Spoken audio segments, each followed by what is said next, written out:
365 with Jacque Howard. Profiling the businesses, organizations, and people that make Trenton better. Friends, and welcome to another edition of the Trenton 365 Show. I'm your host, Jacque Howard. You can follow us on Facebook, Trenton 365 Show, the website, Trenton365.com, and on Twitter at Trenton365. Every Tuesday night from approximately 8 to 9 p.m., you can hear me live over WIMG 1300, the oldest radio station in the state of New Jersey, and the two-time Stellar Awards winning station as well. The website for WIMG is WIMG1300.com. Also on Twitter at WIMG 1300 and on Facebook as well, WIMG 1300. If you're watching on television, it's via WPHY Channel 25 covering all of Mercer County, New Jersey. Now, in the studio with me is Karriem Beyah, and Karriem and I go back 4 or 5 years ago. His affiliation with the then Trenton African American Cultural Festival. He's been in the studio before on the Trenton 365 Show talking about the festival itself, and then our relationship and friendship has branched out. We've been talking about economic development, community engagement, dealing with some of the issues that traditionally happen in post-industrial cities like the city of Trenton, the capital city of New Jersey. So Karriem's in the studio to talk about a bunch of different things, and one of his projects and one of the initiatives that he has regarding the newly started construction of Trenton Central High School. So welcome back to the Trenton 365 Show, Karriem. Thank you. Pleasure to be here. Awesome. Always is a pleasure to see you. And I have to get this out of the way. Folks, as you will be able to see, Karriem is a very dapper dresser. And I was giving him a hard time before the interview, talking about every time I see him, he is crisp and clean and sharp. And there's a couple of terms that later on I'll mention what they are, but you know, I'm a big reggae fan, as people know, but it's the crispness. I always see Karriem, even when I see him strolling through the mall and stuff like that. So Karriem, why don't you give the... You should see me when I'm digging a hole or cleaning the bathroom, taking the garbage out. So let's get started and give a little background information about who you are and why you're here and why you're so passionate about Trenton. Okay. Born in the backwoods of Georgia, raised in Trenton, New Jersey all my life. Went to school here in Trenton, graduated here in Trenton, and did some college courses here in Trenton. Looking to do some real estate development, community development in the Trenton area, East Trenton, which is actually in the North Ward. They still call it East Trenton because they moved the landmarks, but some people still kept the name of it, East Trenton. So we're looking to develop the neighborhood, redevelop the neighborhood, new housing, put people in housing who maybe have, say, not the best credit, but they can readjust their credit to make it good, to make so they get a loan with the bank that we're established with. They'll be able to purchase a home with the rent to buy, those type of programs, to make people become stakeholders. As some of these neighborhoods have developed into, I'm going to rent, I'm going to stay there for 6 months. In 6 months, you'll see my furniture on the sidewalk and somebody else is moving in after that. We're trying to stabilize the neighborhood to make it economically viable for people to live in. So people who coming in, we want you to become a stakeholder in your own community. Now, throughout tonight's program, folks, you're going to hear a lot about the term of community and economic development and building from within. So, Karriem, stakeholders, who would you consider are stakeholders? The stakeholders are the residents, potential homeowners, the businesses that are in that community, the religious organizations that are in that community. So the holistic aspect of what makes that community function is the stakeholders in that community. Your churches, your houses of worship, your community nonprofits, all these groups are stakeholders in the community. Now, it's interesting that you say the faith centers, the faith community, the nonprofit organizations, and the residents. So again, our conversations, we've talked about this on multiple occasions about how this is like a cohesive, this has to be a WH holistic approach to Correct. developing a better community. From your perspective, why is it important to consider economic development by bringing the faith centers, the nonprofits, and the residents together? Well, one thing about these local neighborhoods today, they're not economically sound. They don't control the economics. They're not controlling the dollars that come in and go out of the community. As you know, our communities, the dollars come in, and by 5 o'clock, the dollars are going out. And we don't have anything against people who are in business, but the people in that community, when I was growing up, owned the business, and the young adults who were growing up worked in those stores. Okay. So this was an employment opportunity for the younger people in our neighborhood. Now, when you say the dollars come in and go out, oftentimes, people think of transient communities as people who come in, and as you led off by saying, they come in, they live for 6 months, 8 months, and then they're moving on, like the community is a stepping stone. But this is also systemic because businesses are doing this as well. So in our conversations, we've chatted about how the local corner stores, a lot of times, they aren't even owned locally. Can you just drill down on that a bit as well? Yes. We're pro-business. So if you can come in and open up a store, fine. But why not live in that neighborhood where you open that store up? Okay? Because 9 times out of 10, they're not hiring the local young folks out of the neighborhood to work in those type of stores. And at 5 o'clock, that money goes to the neighborhood where they live at. Okay, so most of them don't live in the local neighborhood, from my observation and speaking with people. So why can't we establish a co-op that the neighbors own, okay, where they can have a stakeholder in it? And this is not to knock any, because it's all competition. This is not to knock anyone else's business. This is just to establish yourself in your neighborhood, okay, and making people respect who you are because you spend money in this particular business. Okay, you want fresh bread, you want fresh milk, you want fresh vegetables, and you want to be respected when you walk in the door. Okay, because now I'm making you economically powerful. That means the community has less economics if they're going out of town every day with the dollars. So we want to keep those dollars circulating in the community to build a economic pool, an economic force, where if you have a nonprofit, say a community trust, land trust, but you can also have a credit union. Okay, it doesn't take much to establish a credit union where you can get the best rates that you need to build your neighborhood, to grow your neighborhood. This particular neighborhood was very bustling in industry. You could, one side of the street, you can go get a job. If you didn't want to stay there, you can go across the other side of the street and get a job. As we know, but America has been deindustrialized to a certain degree, and things are changing. So why not bring in tech? There's a low industrial side of the street that they're doing business there. Arizona iced tea is there, and there's a few others that are in the neighborhood. The residents are in the middle of this here footprint. Then on the other side of the neighborhood is the development of a park. They want to develop Hetzel's Park and run it from Olden Avenue, Hetzel's, all the way out to Mill Hill. So the area is in prime location. It's been adopted into the master plan of the city of Trenton. So those who want to open up a business can get certain tax credits. Okay. And for the folks in the local listening and viewing area, this area, if you can imagine Olden Avenue and North Clinton is generally the area of East Trenton, and it's also part of the East Trenton Collaborative, which is a constellated combination of businesses, including Isles is deeply involved there, the City of Trenton, of course, Homefront, Habitat for Humanity, etc. And I remember this area specifically from when I was a young person coming in from Ewing Township into Trenton. We would eat at the White Tavern, which was right on Olden Avenue.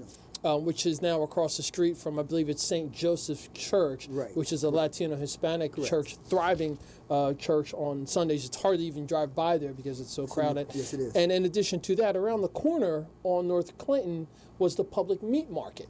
And I remember we used to go there with my family, and it was a butcher shop. And you could get fresh, locally sourced and cut meats. And I remember going there, and even when I drive by now, you can still see on the facade that it's still there, Trenton Public Meat Market. And I wonder why, after all these years, those two buildings, and I'm almost 50 years old, and after many decades, they've been closed and dysfunction or not there, non-functioning. And why are those buildings still there? The facade is there to remind us what it was. And how come we can't, as a community, as residents, as people who want to see the city of Trenton thrive, why can't we redevelop that? I mean, there's still just as many people who live in that neighborhood. There's still just as much traffic driving by there. And with Hutchison Industries right there, there's still almost just as much manufacturing taking place. Yeah. They're there, and I think one of the problems or the issue, I should say, is that who has the ear, who has the heart, who has the mind of the people? You have your religious organizations. You have when I say your religious organizations, the houses of worship, churches, which are very good in that neighborhood. But why not have a CDC, a Community Development Corporation, under every house of worship in the city of Trenton, which would be a nonprofit organization? So through that CDC, that Community Development Corporation, you can develop your neighborhood or the neighborhood that your house of worship is in. I mean, you can see a brand new house of worship, but yet everything around it is dilapidated. So are we just going in the house and then after the service is over, leaving and going back to another neighborhood? So why aren't we concerned about a neighborhood that we may have grown up in and come back to revitalize and make life better? Because the economics is there, the money's there. You have to source the money, the resources, and rebuild your communities and also rebuilding lives, okay? Because a lot of times violence is connected next to economics. If I don't have no money, if I'm looked down upon, no economics coming in, I can't take my girlfriend to the movies type of thing, so we go out and do something stupid. So also a part of that is some of the fathers are not in the home, but our neighborhood grew us up if the father was not in the home. I can remember walking down the street smoking when I wasn't supposed to. I'm going to tell your mother, and I'm scared to death now. I put the cigarette out, but I know not to smoke in front of her no more. But that was the thing. People looked out for each other, and when a neighbor said something, the mother listened because the neighbor they know that the neighbor was looking out for the children. Now it's a little bit reverse. If you say something to a child, the mother wants to fight you. How have we flipped it that far different? That type of thing. So how do we go it back? Through different educational programs, schools, training, knowledge. Because the information is out there. You just have to resource it. If you want to tap into it. And take it into heart. Take it into you. You have to. I could be out playing golf and laying on the beach and all that kind of stuff. I should be doing that though. But my point is, this particular project where my mother still lives out there. I got an aunt out there. I got some cousins out there, old friends, new friends, and people love this neighborhood. And there's other community organizations out there that are active, to make things better for people in the East Trenton area. So, well, we're going to drill down on this a little bit after a short break that we're coming up upon. And, you said a bunch of different things, and just before the break, I want to make sure that we touch on them. And this is something that I've been sharing with the audience for quite some time. New Jersey is the most densely populated state in the country. New Jersey is the most ethnically diverse state in the country. New Jersey is also one of the wealthiest states in the country. Mercer County is one of the wealthiest counties in the country. The Battle of Trenton, where George Washington became George Washington, which in my opinion is truly the birthplace of America.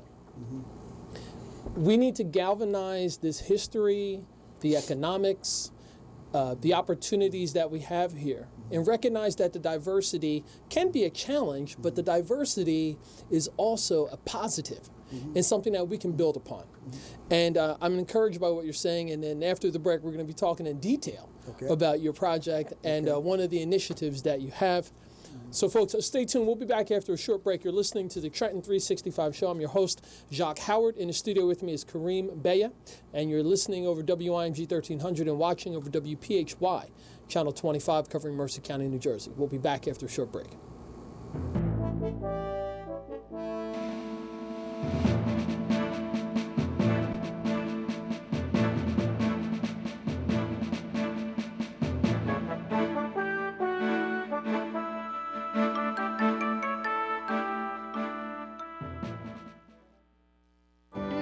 I believe that God created music to connect our soul with heaven. Critics are calling Hillsong Let Hope Rise a life-changing experience. When oceans rise. An incredible film. This is not about us. It's ultimately about God. You take him out of the equation, we've got nothing. This Friday, Does everything make sense? Absolutely not. But more stuff doesn't make sense without him. prepare to have your heart lifted. Hillsong Let Hope Rise. Rated PG. Parental guidance suggested. In theaters Friday.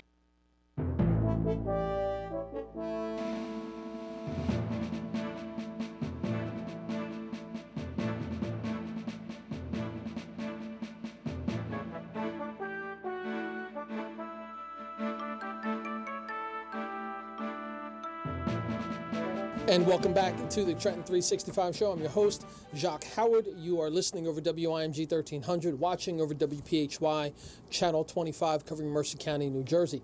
In the studio with me is Karriem Beyah. He is an activist and community organizer, born in Georgia, but cut his teeth, so to speak, here in the Trenton, New Jersey region. And just before the break, we were talking about some of his history, number one, and his background. But we were also talking about basically economic development, looking at the history of Trenton, specifically East Trenton. And we talked a bit about the East Trenton Collaborative and some of the other things that Karriem feels he experienced growing up there. And we're going to transition the conversation about the youth and education and the importance of it and where it is here in Trenton, New Jersey. Well, as you know, I'm involved with a movement that's going to possibly, we're working to rename the high school. And when I say rename the high school, it still will be Trenton Central High School, but it will also be we're looking to move into the Barack Obama campus. So it can be both inclusive names. Trenton Central High School, for those who have great sentiments, so I went there myself, and for those who like the historical part of it being the Barack Obama campus included with that. So we did have a community meetings. A few of my people who are working with me, Freedom, Algernon Ward, the brother, he's going to be mad at me because I can't think of his name right off the top of my head. Well, why, and just for the listening and viewing audience, why is there a desire to rename a portion of the new school after our current president, Barack Obama?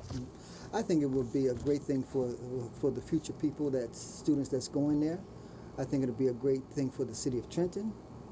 As I said, we're still keeping the same name. We recommend to keep the same name. Just add the Barack Obama campus to it. And I think that, because there's going to be a big footprint of what's going on there. Just like Mercer County College, downtown Trenton, it's also the James Kearney campus. And there's other places in America where they have named it Barack Obama High School.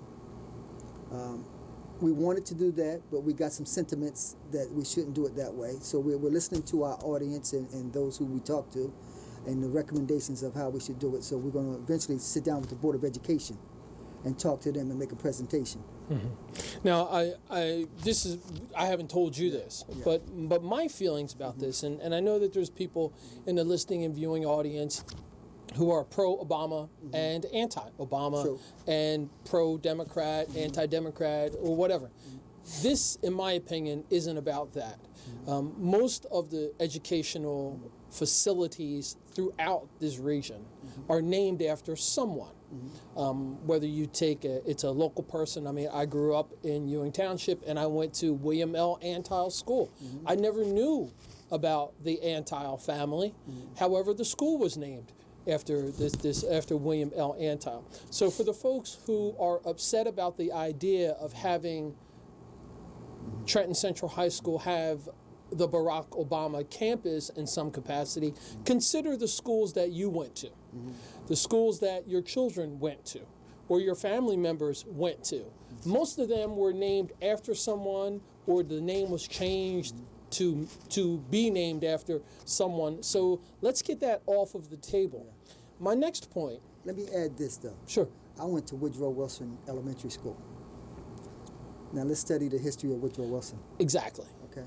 Exactly. So my point about that is, it's what you're doing is you are civically engaging the community here in Trenton to ask them what they would like.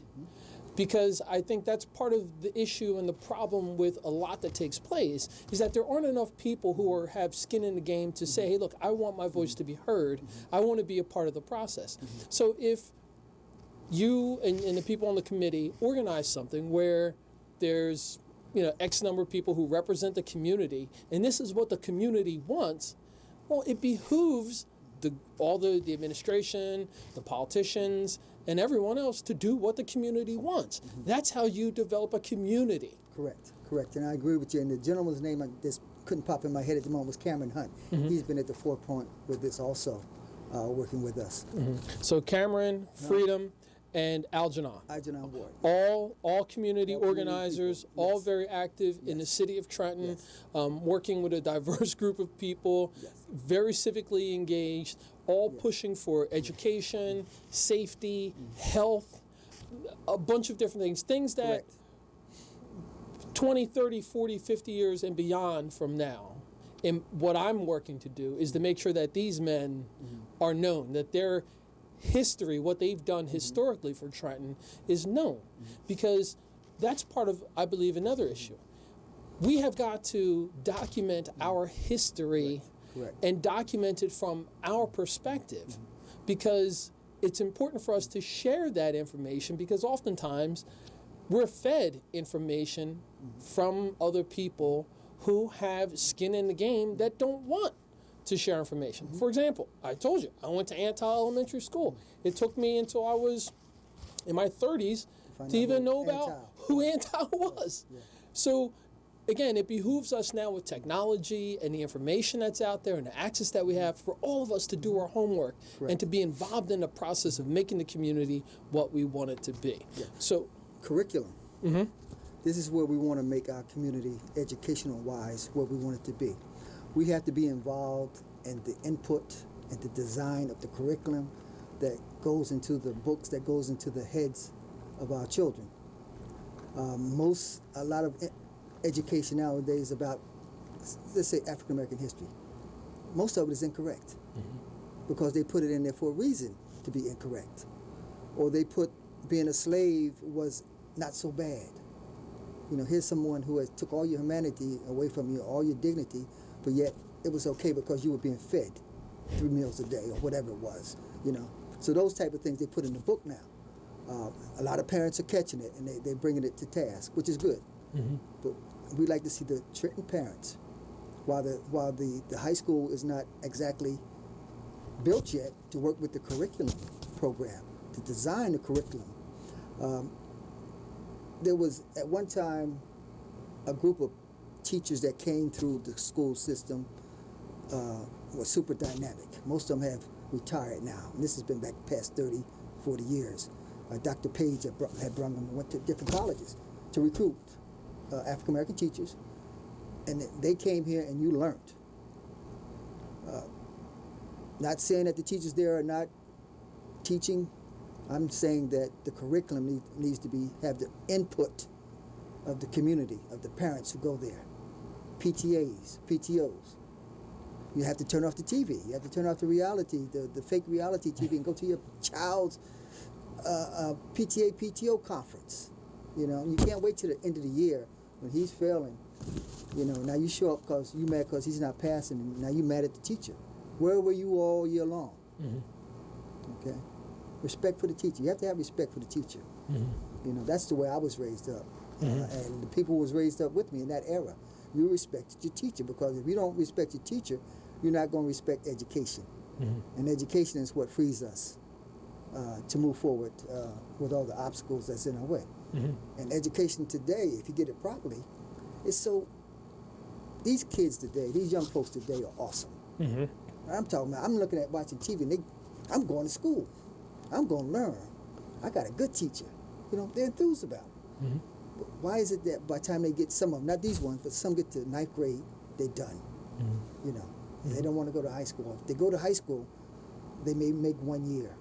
You know, then they're done. They're out. So we need to engage these minds. You know, with vocational training, entrepreneurship. Maybe the young man wants to own a business. You know, we should all be in business. Technically, we should all be an LLC or sole proprietorship. There's tax write-off benefits in that. Okay, so as a family or a human, we should all be an LLC, a business person. So I want to jump in there. A couple of plugs here. Working in reverse. When you mentioned about everyone should be in business, and in addition to the tax benefits of that, but also the knowledge of being a CEO, because technically we are all CEOs of ourselves, of our families. Correct. We've got income coming in, we've got expenses going out, and there's a business acumen that's needed to manage that. And that's something that we need to work on as far as teaching. And other countries do a better job than we do as far as educating, especially young people, about financial literacy. And there's plenty of information out there if you just do a financial literacy search and then be engaged with sharing that with young people, and then that will help change the economics of our country, which so many people are upset about, and so on and so forth. But I'm not going to get into the politics on this program. Okay. But I also want to talk about the conversations that we need to have. We need to have these real conversations in a safe space where people of different backgrounds, different skin tones, different languages can come together and sit down and chat and talk honestly and openly in a safe space where everyone is listening and everyone is engaged and everyone is hearing each other. Because I believe in my travels, I am often bombarded with questions as to why a particular group of people does a particular thing. And I always say, well, hold on. Don't put everyone in one basket or in one grouping.